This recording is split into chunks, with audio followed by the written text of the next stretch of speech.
নমস্কার বন্ধুরা, আজ আপনাদের জন্য নিয়ে এসেছি কালোজাম মিষ্টি। কত সুন্দর বাড়িতেই তৈরি করা যায়, নরম, গায়ে মুখে দিলেই মিশে যাবে। বাড়িতে থাকা উপকরণ দিয়েই তৈরি করতে পারবেন আপনারা। খুবই সুন্দর হয়। প্রথমে আমি এক কাপ আটা নিলাম। 10 টাকার প্যাকেটের গুঁড়া দুধ দুটো নিয়েছি আমি। 1 কাপ গুঁড়া দুধ,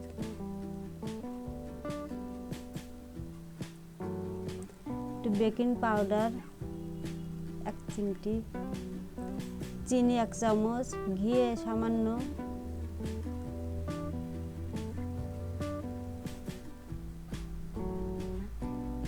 দিয়ে এবার ভালো করে মিশিয়ে নিতে হবে। ওইটা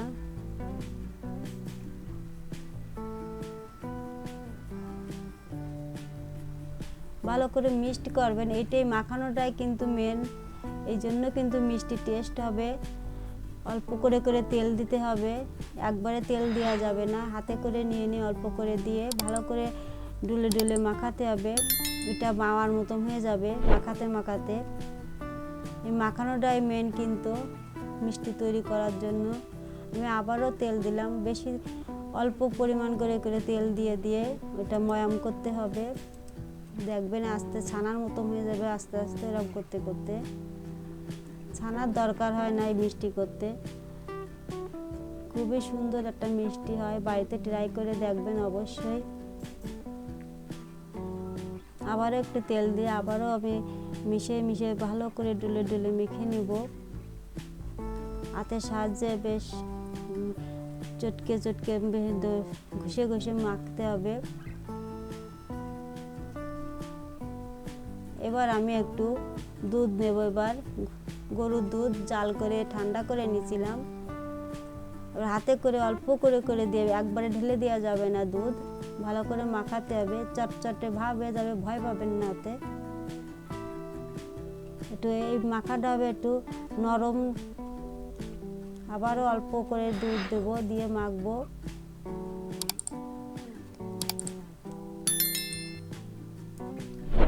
হাতে লেগে লেগে যাবে, এইভাবে মাখতে হবে এটা। তারপরে রেখে দিলে ওটা ঠিক হয়ে যাবে, টাইট হয়ে যাবে। আবার হাতে আমার মেখে যাচ্ছে, আবার একটু দুধ দিব, দিয়ে আবারও মেখে রাখবো।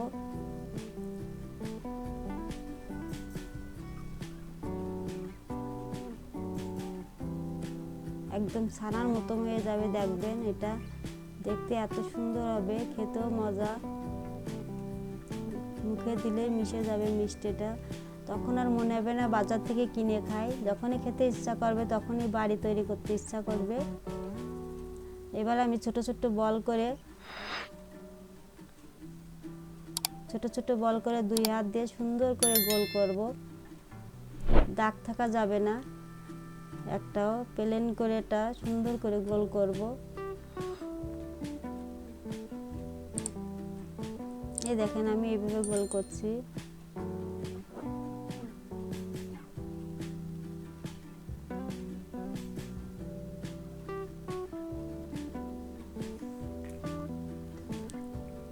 আমি ছোট ছোট করে আমি সম্পূর্ণগুলো গোল করে ফেলবো।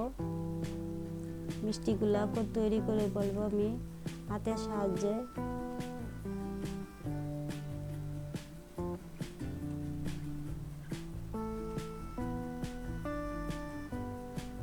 আমার এইটুকুই ছানা থেকে আমার 12-13টা মিষ্টি হয়েছে।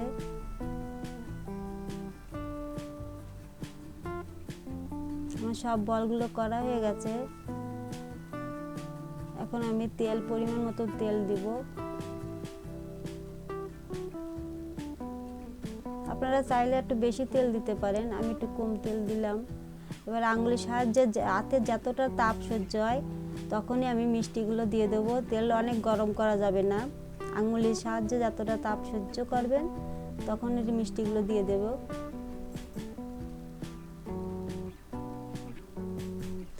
মিষ্টিগুলো দিলে এমনিতেই ওটা ছেড়ে দেবে কড়াই থেকে, খুন্তি লাগাবেন না। মিষ্টিগুলো দেওয়া হয়ে গেছে। এবার আমি 2 পাশ ধরে কড়াই তেলে নাড়া দিব। নাড়া দিতে দিতে এটা আস্তে আস্তে ফুলে উপরে উঠে যাবে।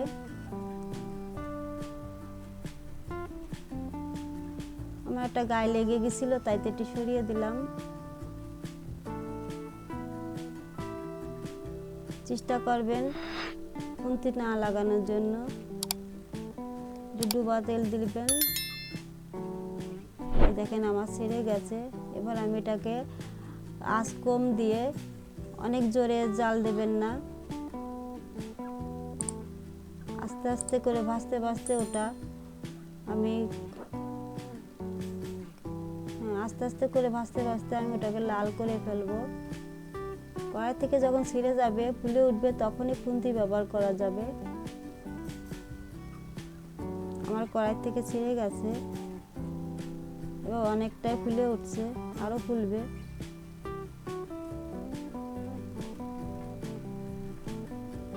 আমি আস্তে আস্তে করে ওটাকে আমি কালার করে নিব।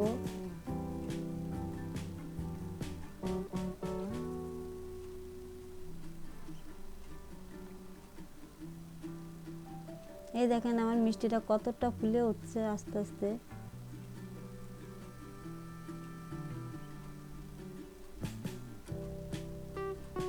খুন্তিটা সাবধানে ব্যবহার করতে হবে, মিষ্টিটা নরম ভেঙে যেতে পারে।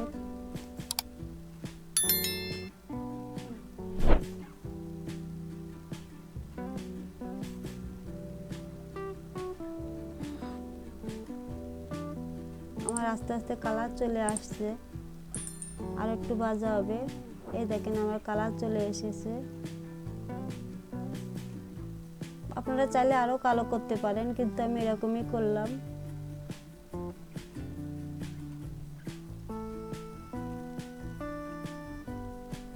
এবার আমি রসটা বেশি আঠালো করব না, পাতলা করেই রাখবো, ফুটে উঠলেই হয়ে যাবে। এটা দুটো এলাচ ভেঙে দিলাম, দিয়ে এটা চাপা দিলে ওতলে এসে যাবে, চিনিটা আমার গলেও যাবে। এই যে আমার হয়ে গেছে, বলক এসে গেছে, আমার চিনিটাও গলে গেছে। এবার আমি মিষ্টিগুলো ওর ভিতর দিয়ে দেব। হাত দিয়ে দেখতে হবে, হাতে ঠান্ডা লাগলে, গরম না লাগে, হাতে মুঠ করে দেখবেন যে হাতে মিষ্টিটা গরম আছে কিনা। গরম অবস্থায় দেওয়া যাবে না, ঠান্ডা অবস্থায় দিতে হবে। মিষ্টি ঠান্ডা এগুলো দিবেন। এবার জাস্ট একটা বলক আসলেই বন্ধ করে দেবেন। 15 মিনিট পরে দেখবেন মিষ্টিটা কত সুন্দর হয়ে গেছে। দেখছেন কত বড় বড় হয়ে গেছে মিষ্টিগুলা। এই দেখেন আমি ভেঙে দেখাচ্ছি 15 মিনিট পরে। 15 মিনিট রেখেই দেখেন কত সুন্দর হয়েছে। আরো যদি বেশি রাখেন তো আরো সুন্দর হবে। দেখেন কি সুন্দর মিষ্টি, নরম।